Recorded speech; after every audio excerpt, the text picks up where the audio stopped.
Oi, pessoas do CEPI Pedro Gomes, galerinha do primeiro ano, espero que esteja tudo bem com vocês, por aqui também tá, hein? Quero reforçar antes da gente começar essa aula que é muito importante vocês não saírem de casa. Vamos respeitar a quarentena, proteger os idosos, lembrar também que já existem casos e com sintomas severos em relação a jovens, portanto fiquem quietinhos aí, certo? Olha só, na semana passada nós aprendemos a respeito de movimentos terrestres e zonas climáticas. Hoje nós vamos falar sobre os fatores que influenciam o clima. Antes disso, vamos voltar no conceitinho básico que para muitos foi trabalhado lá no 6º ano e que para quem não lembra a gente vai relembrar agora, que é clima e tempo. E são conceitos bem diferentes. Então faça o seguinte, observe daí da casa de vocês, da janela, o céu. Eu estou gravando o vídeo no dia 9, eu vou colocar para vocês até a foto no vídeo do que eu estou observando. O céu está nublado. A partir dessa observação, eu posso dizer que clima nublado? Não. Isso é um equívoco, está errado, galera. Por quê? Porque o tempo remete às variações da atmosfera em um determinado momento. O tempo muda o tempo todo. É redundante, mas guardem isso na cabeça de vocês.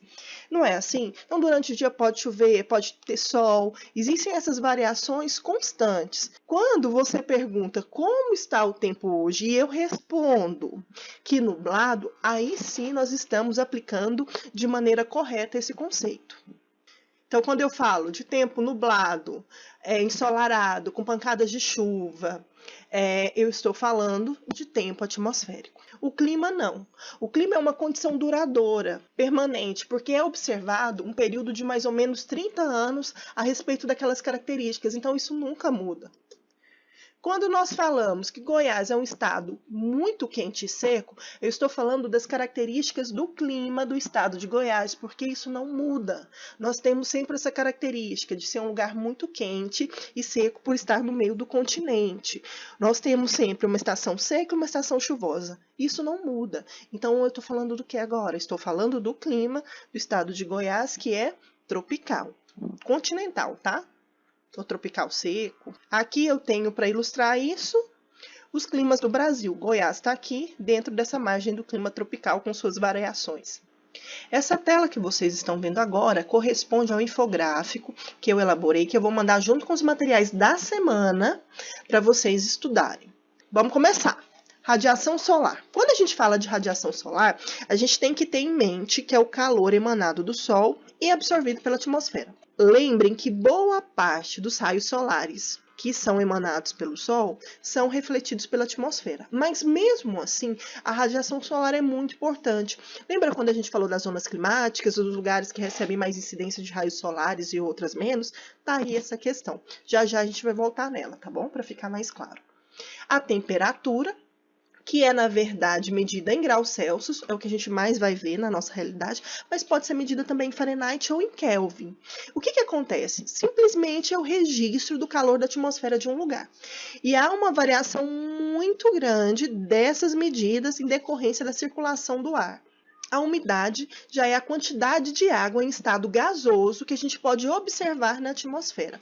Muito simples. A gente ouve muito falar em umidade relativa do ar, na previsão do tempo. Então, é a quantidade de ar que nós temos na atmosfera em relação ao total necessário que precisa chover. Quando você ouve lá na previsão do tempo que a umidade relativa do ar chegou a 100%, é porque está chovendo. Já quando falamos de pressão atmosférica, nós estamos falando do peso, da força que o ar exerce sobre a superfície terrestre, inclusive sobre as pessoas e os seres que habitam aqui no planeta Terra. Todos esses elementos que nós vimos agora, nós vamos retomá-los através do estudo dos fatores climáticos. Então, a gente vai começar com o nosso primeiro fator climático, que é a latitude, que é um conteúdo que a gente já viu e que nós vamos revisá-lo para vocês entenderem como é que ele vai influenciar em um clima. Guardem essa regrinha. Então, lembrando que latitude é qualquer ponto da superfície terrestre em relação aos paralelos, às linhas do Equador. Aí volta aquela questão da radiação solar que nós tínhamos falado. Os raios eles são perpendiculares nessa região, que é a região das baixas latitudes, em torno de 0 a 30 graus. E nós temos as altas latitudes, que são, na verdade, essa região aqui próximo aos polos. E o conceitinho básico para a gente retomar isso. Olha só. É importante destacar isso para não ter dúvida. Então, as áreas próximas à linha do Equador, que são as áreas de baixa latitude, porque lembra, as latitudes vão de 0 a 90 graus. Equador ali, 0 graus. Nós temos as altas temperaturas. Já as áreas de grande latitude, de altas latitudes, nós temos o quê? As baixas temperaturas, que é o caso aqui do desenho que mostra a incidência desses raios de maneira inclinada, proporcionando assim baixas temperaturas. Aqui está o esqueminha. Quanto maior a latitude, menor a temperatura. Altitude. Guardem aí esse termo e lembre que ele é diferente de latitude. Cuidado para não confundirem aí, viu, pessoas? Quando a gente está falando de altitude, a gente está falando da altura do relevo. Então, são coisas diferentes. Latitude é diferente de altitude. Guarde isso aí no cabeção. E por que a altitude é considerada um fator climático? Primeiro, a gente tem que guardar essa regra. Anotem aí no caderno, hein, pessoas? Ó, caderninho na mão, anotando. Quanto maior a altitude, menor a temperatura. Então, quando a gente sobe em torno de 1.000 metros de altitude, nós vamos perceber que a temperatura vai cair em torno de 6,4 graus Celsius. É muita coisa. Mas por que isso acontece? Aí a gente pula aqui para esse conceitinho. A irradiação, ela tende a ser diminuta, ela é menor nas áreas mais altas, de grandes altitudes, comparada às áreas mais baixas em relação ao nível do mar. Quando se fala de relevo, a gente sempre vai comparar a área mais baixa, sendo o quê? O nível do mar. É esse o ponto mais baixo que nós vamos ter. Então, áreas mais altas tendem a ter menor temperatura. Por quê? Primeiro, por conta da incidência dos raios solares, que será mais inclinado, e segundo, porque as áreas mais baixas absorvem mais calor. Boa parte de todo o calor que nós vamos encontrar na atmosfera é proveniente do solo. Pensa que louco? Mas é isso mesmo. O que acontece? O Sol vai incidir os seus raios solares, emitir o calor, e a atmosfera é um péssimo condutor de calor. Ela acaba refletindo boa parte desse calor, mas o solo ele absorve bem. Então, o que vai acontecer? Ele vai liberar aos poucos, durante o dia, o calor para a atmosfera e aquecer a atmosfera. Isso já não ocorre na mesma intensidade nas áreas mais altas.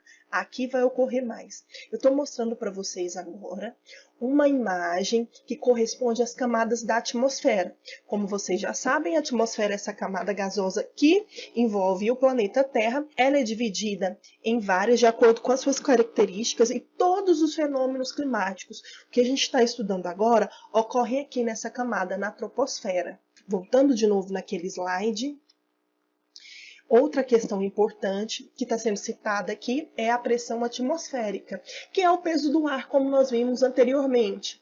Vamos pensar nessa imagem. Aqui nós temos um personagem, vamos chamar ele de Astolfo. Então, Astolfo vai fazer uma escalada e nós temos que ter algo na mente a respeito do peso do ar. As moléculas do ar são muito mais concentradas em áreas mais baixas do que em áreas mais altas. Elas são mais concentradinhas aqui. Observem nessa ilustração. Então, quanto menor a altitude, maior vai ser a pressão atmosférica. Por quê, professor? Aqui eu tenho a resposta. Por questões de gravidade. Então, a gravidade acaba atraindo essas moléculas para essas regiões. Então, quando o Astolfo está nessa área mais baixa, ele vai sentir maior pressão, porque ele tem todo esse pacotão de ar pressionando ele. À medida que ele vai subindo, essas moléculas vão se tornando cada vez mais raras, mais espaçadas. Portanto, ele vai sentir uma menor pressão. Entendeu? Por isso que nós vamos ouvir sempre que o ar vai se tornar rarefeito, porque essas moléculas estão um pouco mais distantes se comparadas com as áreas mais baixas. Entendeu? Maior altitude é igual a menor pressão atmosférica. Menor altitude é igual a maior pressão atmosférica. Beleza? Agora nós vamos aprender sobre maritimidade e continentalidade. E é importante nos ater aqui aos conceitos. E aí, de cara, analisando os nomezinhos, já dá para a gente entender que maritimidade está relacionada à influência dos mares, oceanos, e continentalidade ao continente. Então, a gente vai pensar naquelas áreas assim centrais, o meiozão do continente, que não tem influência dos mares. Outra coisa importante é a gente lembrar que o solo, ele aquece rapidamente, ele é um ótimo condutor de temperatura, e esfria rapidamente, enquanto que o oceano, ele é bem mais lento, então ele demora mais para aquecer e resfriar. E graças a essa diferenciação é que nós vamos construir o conceito de amplitude térmica. Fiquem de olho nessas imagens aqui para vocês entenderem melhor. Vamos agora para Barcelona, Espanha. Sejam bem-vindos, galera. Então agora a gente vai aprender aqui nesse lugar maravilhoso a respeito da maritimidade. Então, quando a gente fala de maritimidade, vamos lembrar lá que aqui nós vamos lembrar que aqui o solo vai aquecer rapidamente. Então, durante o dia, nós temos uma região em que o solo vai aquecer mais rápido e o oceano não, ele vai aquecer lentamente.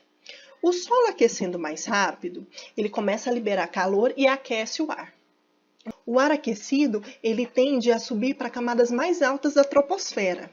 Enquanto que aqui nós temos um ar extremamente denso, pesado e frio, porque ele não foi aquecido pelo oceano, que tende a ocupar essa área. E aí, novamente, vai acontecer aquele esqueminha. Esse ar vai ser aquecido, vai se elevar, e aí, novamente, esse ar frio vai vir ocupar. Então, constantemente, durante o dia, vão soprar do oceano para o continente as brisas marítimas, que vai trazer um clima mais ameno, gostoso, porque durante todo o dia vai estar soprando lá um ventinho gostoso do oceano. Quando é à noite, a história vai mudar. Barcelona à noite. E aí, o que acontece? O solo aqueceu rapidinho durante o dia, mas à noite ele já está frio, beleza? E aí, no caso, nós não temos mais aquele esqueminha. Nós vamos mudar o foco para cá. Por quê? Porque agora o oceano já está aquecido. Estando aquecido, ele aquece o ar vai ascender para camadas mais altas da troposfera e o ar frio que está aqui no continente tende a avançar para o oceano. Então, vai mudar a direção dos ventos. Agora, o vento vai soprar do continente para o oceano, fazendo com que, então, nós tenhamos as brisas terrestres.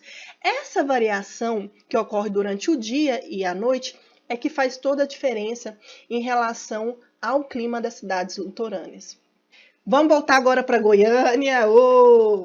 Então é o seguinte, agora a gente vai falar um pouquinho a respeito da dinâmica da nossa cidade. Aqui nós não temos maritimidade, o nosso fenômeno é a continentalidade. Então, de novo, o solo aquece rapidamente. Então, durante o dia, a incidência dos raios solares, o solo aquece e começa a liberar calor para a atmosfera, e aí o ar aquece e se eleva. Só que daí, cadê o oceano? Nós não temos.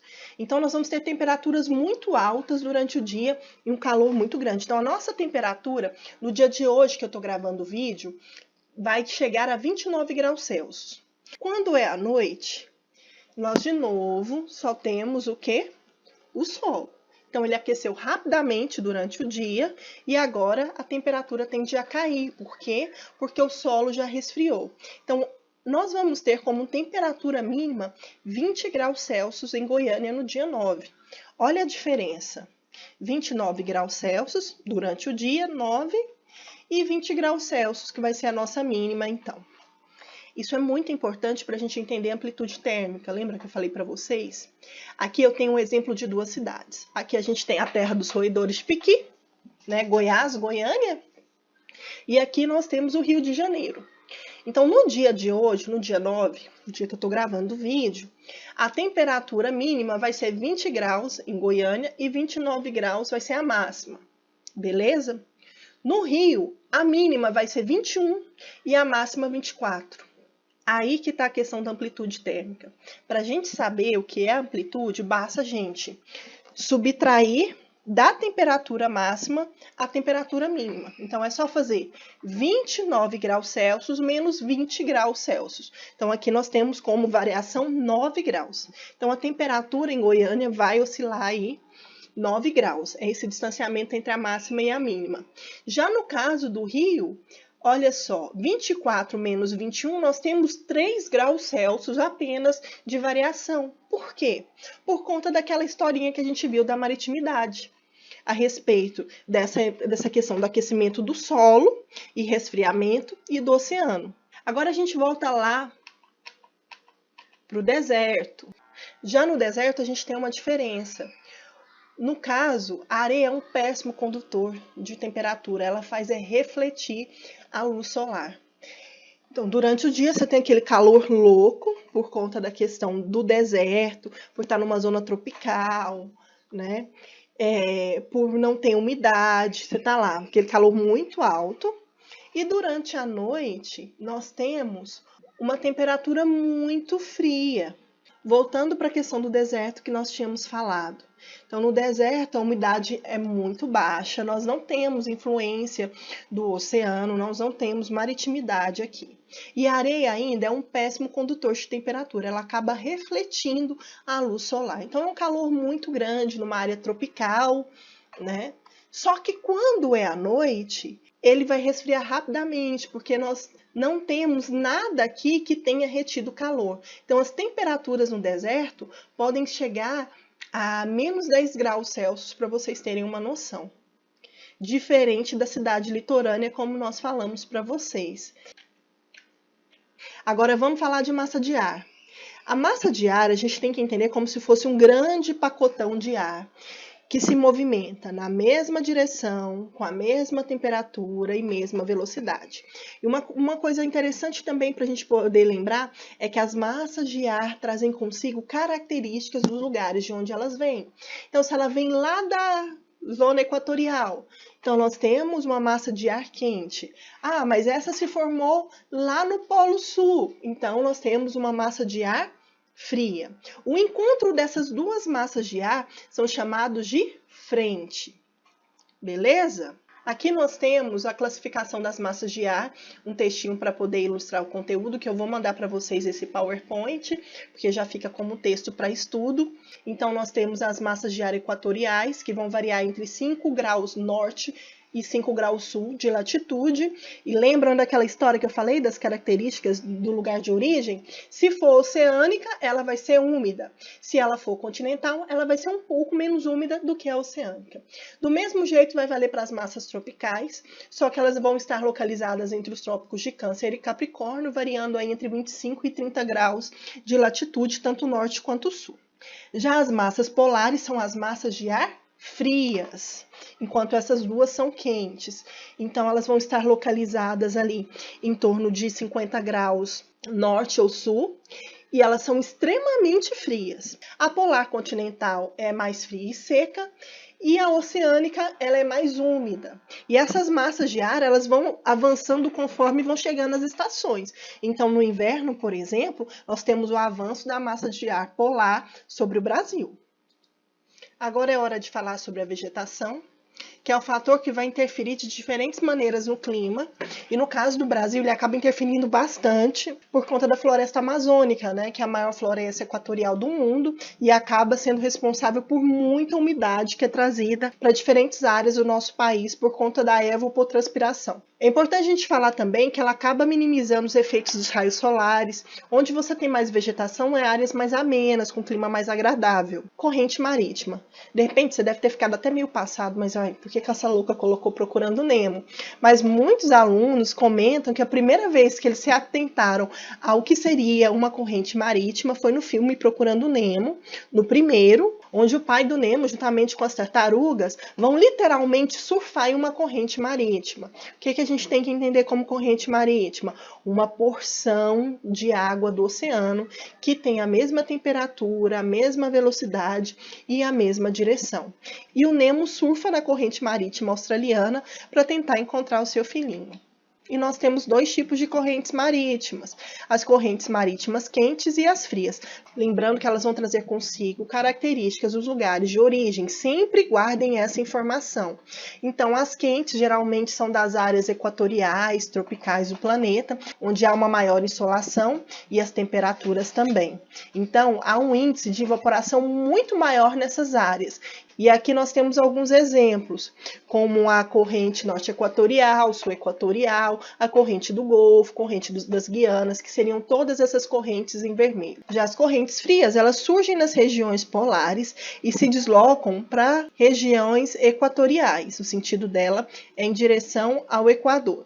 Enquanto que as correntes quentes, elas se direcionam ao sentido dos polos. Como elas são frias, elas são mais densas, mais pesadas e profundas, e elas vão se deslocar lentamente.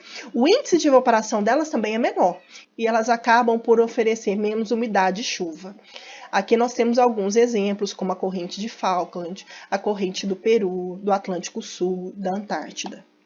As massas de ar acabam interferindo também no clima. Então, onde você tem a atuação de massas de ar mais quente, há maior evaporação e maior umidade, portanto, um número maior de chuvas. Nas áreas que são mais frias, a umidade local tende a diminuir, a pressão atmosférica também, e aí essas áreas acabam sugando a umidade das outras áreas. Já nesse vídeo, nós temos a representação do giro oceânico, que é o deslocamento das massas de ar com a ajuda dos ventos. Então, elas acabam mudando de rotação, de sentido, que é o que nós chamamos de giro. E é legal a gente utilizar esse momento para nós falarmos um pouquinho do lixo que é jogado no oceano, principalmente o plástico, que é jogado em quantidades enormes nos oceanos e viajam com as correntes marítimas e acabam se concentrando em algumas áreas do giro, dessas áreas aqui, que são representadas, formando ilhas de plástico, um problemão. E para finalizar, nós vamos falar do relevo. Vocês podem ouvir também o seguinte termo, ou ler o seguinte termo, barreira topográfica, que na verdade seria então relevo de grandes altitudes que tendem a barrar a umidade. Essa umidade ela não consegue transpor a montanha ou a cadeia de planaltos, enfim. E aí, por conta da pressão, da temperatura, acaba chovendo nessa área e quando elas conseguem ultrapassar essas barreiras, elas já chegam secas, sem umidade. Isso acaba influenciando muito, por exemplo, o deserto. Falando de deserto, a atividade de vocês é ter um enfoque nessas áreas. Quais são os fatores climáticos que influem no deserto? Nós temos a latitude, porque geralmente os desertos estão localizados nas zonas tropicais. Nós temos a questão das barreiras orográficas, as correntes marítimas também acabam interferindo, porque elas acabam retirando a umidade dessas regiões. Então, bom trabalho para vocês, façam a atividade com atenção. Qualquer dúvida, deixa nos comentários do site que eu respondo para vocês. E boa atividade!